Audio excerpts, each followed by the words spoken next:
A blizzard erased the road, the signs, and every sense of safety. On the side of that frozen mountain, a mother staggered forward, her children barely standing, one already slipping into silence. Cars passed, headlights vanished. No one stopped.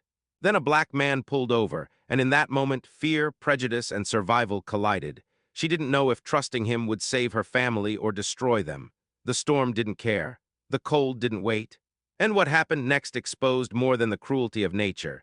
It revealed something far deeper about who we choose to see and who we ignore.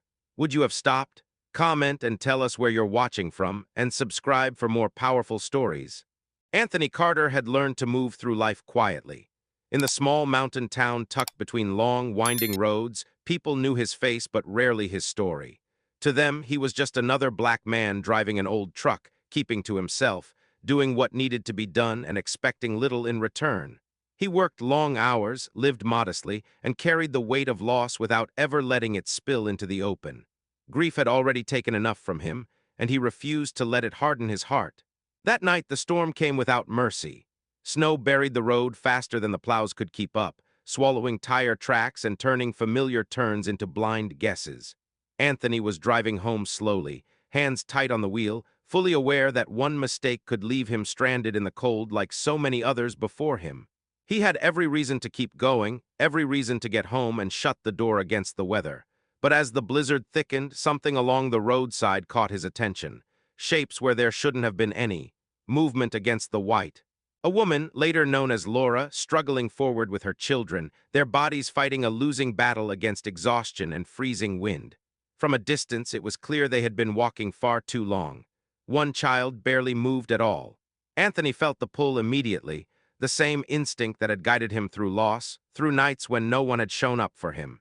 He knew what it meant to be overlooked, to be judged before a word was spoken. He also knew what happened when people decided it wasn't their problem. Laura, on the other hand, had learned a different kind of fear. Alone on a mountain road, trapped between a violent storm and a world that had already failed her once that night, she saw Anthony approach and hesitated.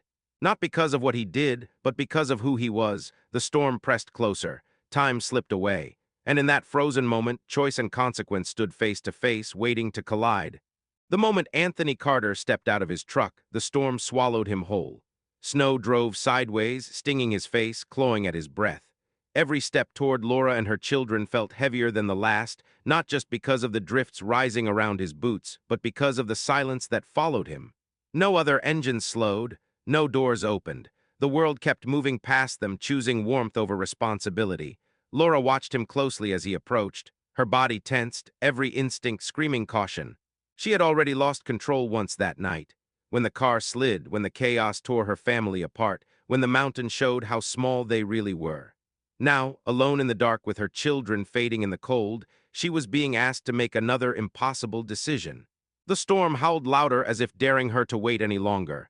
Anthony saw what she was afraid to say. He had seen that look before. The hesitation that had nothing to do with the weather and everything to do with him. His skin, his presence, his existence in a moment where trust could mean survival. He slowed his movements, kept his distance, and focused on the child in her arms. The boy's weight hung wrong, his body too still, his breaths barely there. Every second mattered. Cars continued to pass, their headlights cutting across the scene for a heartbeat before disappearing into the white. Each one felt like a verdict. Someone else will handle it. Someone safer, someone different. Anthony felt the familiar burn in his chest, the knowledge that people were more comfortable risking a family's life than confronting their own bias. The cold tightened its grip. The younger children swayed where they stood, their legs trembling, their hands stiff and useless. Laura's strength was running out.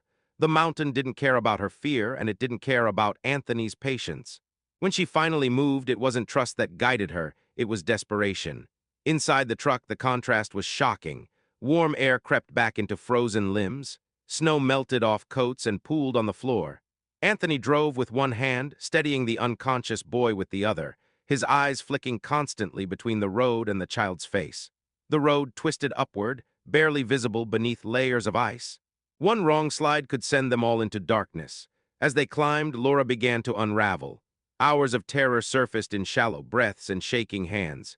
She explained the crash, the separation, the endless walking, the hope that someone, anyone, would notice them before it was too late.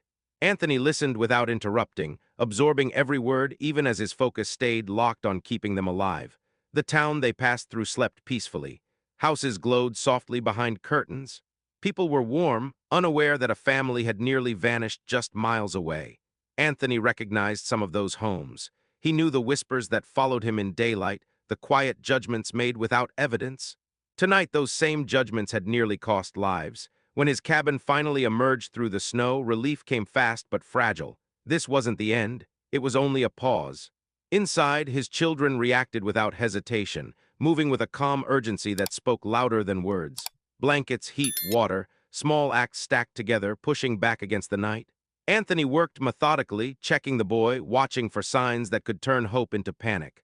Laura stayed close, her eyes tracking every movement, her fear slowly reshaping itself into something heavier, something closer to understanding. As the storm battered the walls, one truth settled heavily in the room. Survival had come down to a single choice made on a frozen road, and if Anthony Carter had driven past, if fear had won, there would have been no second chance waiting on that mountain. The night reached its breaking point just before dawn. Inside Anthony Carter's cabin, warmth battled the damage the cold had already done. The unconscious boy lay wrapped in layers of blankets, his breathing shallow and uneven, every rise of his chest uncertain. Time stretched painfully, measured not in minutes but in fragile breaths.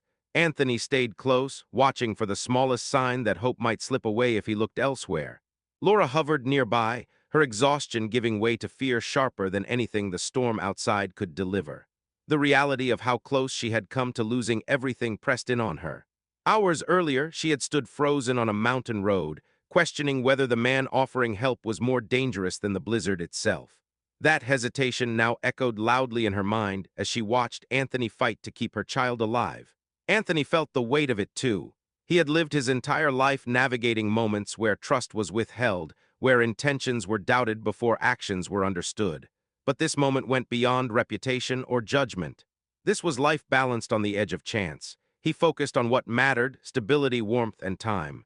Outside, the storm began to weaken, but inside, the tension remained unbroken. Then the boy stirred. It was subtle at first, barely noticeable. A small movement of the fingers, a change in rhythm. Laura caught it instantly, her body freezing as if afraid to breathe. Anthony leaned in, watching carefully as color slowly returned where the cold had stolen it. The danger had not passed, but the fight was no longer one-sided. Hope had entered the room, fragile but real. Relief came crashing down on Laura all at once. She pressed her hand to her face, overwhelmed by the weight of what almost happened. In that moment, her fear shifted. What she felt now was not suspicion, but recognition. The truth was impossible to ignore. The man she had been taught to fear had become the reason her family was still alive. Headlights cut through the snow outside, sharp and sudden. A black SUV pulled into the yard, its engine loud against the quiet morning. Laura recognized it instantly. Panic, relief, and disbelief collided as her husband rushed inside, drawn by instinct more than direction.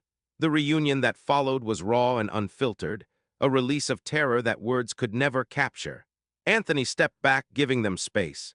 He stood near the doorway, watching a family come back together because he chose not to look away. The husband's gratitude was immediate and overwhelming, his eyes scanning the room, the blankets, the warmth, the quiet order that had saved his children. His gaze eventually landed on Anthony, and something shifted. The assumptions that might have existed before could not survive what stood in front of him now. As the storm finally loosened its grip, another truth emerged. This night was not only about survival. It was about what happens when bias meets reality, when judgment is forced to confront action. One decision on a frozen road had rewritten the ending for everyone involved. And as daylight pushed through the windows, Anthony Carter understood something clearly. The greatest injustice was never the storm itself. It was how close fear and prejudice had come to making it fatal. When the storm finally broke, it left more than silence behind. It left clarity.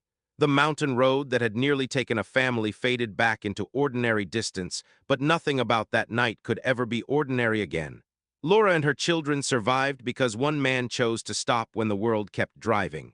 Anthony Carter returned to his quiet life, but the weight of what happened followed him, not as a burden, rather as proof of who he had always been. The days that followed carried a subtle shift. The story traveled through the town in fragments, softened versions passed from one person to another. Some spoke of the storm, some spoke of luck. Few spoke honestly about the hesitation that almost turned fatal. Fewer still confronted the uncomfortable truth that fear rooted in bias had nearly stolen innocent lives. For Laura, the memory never faded. She remembered the moment she looked at Anthony and doubted him, not because of his actions, but because of what she had been taught to assume. That realization stayed with her longer than the cold ever did. Gratitude became reflection. Reflection became responsibility. Anthony understood something else just as clearly. Racism does not always shout. Sometimes it whispers in moments of crisis, convincing people to wait, to question help, to hesitate when time does not allow it. It is present not only in cruelty but in silence, in the cars that passed, in the eyes that looked away, in the belief that danger has a certain face. This was never just a story about a blizzard. It was about how close prejudice comes to deciding who lives and who is worth saving. It was about the cost of assumptions and the quiet power of choosing humanity over fear. The storm ended. The road cleared. But the question remains, long after the snow has melted. How many lives are placed at risk every day because trust is filtered through bias? And how many chances does society get before hesitation becomes another tragedy we refuse to name? If this story moved you, share it with someone who needs to hear it. And subscribe to Black Community Struggles for more powerful stories about justice, truth, and our community's fight to be seen. And don't forget to hit that like button. Your support helps these stories reach the people who need them most.